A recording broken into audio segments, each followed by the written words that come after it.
looking back, or maybe looking forward, would you say that there's anything that you could identify that maybe founders focus on during some of those early startup stages that you would say, well, you know what? Like, rather than focusing on this, maybe you should focus on that. Like, is there anything that you might give advice to some people that maybe they're hung up too much on one thing and they should be focusing on another?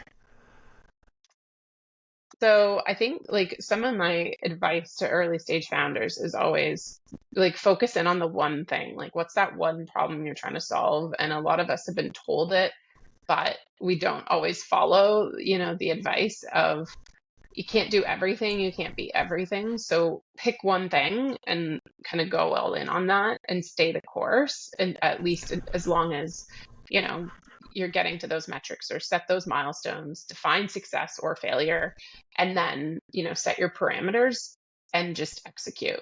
It can be really easy to get distracted along the way. It really can be hurtful, I think, to your business as well as to your team, to be quite honest, because it's hard to constantly be flip-flopping, context switching, or it's changing priorities on the team. It can be very exhausting to a lot of people. So I think focus and defining your parameters of success within a defined period of time can be really important. And people often forget to kind of time box it or do both of those things, right? You have to define the success and define like your minimum criteria that you're willing to accept, and then set it and say, okay, that's by the end of the quarter, we have to meet this. And if not, we're pulling the plug on this initiative and we're moving on.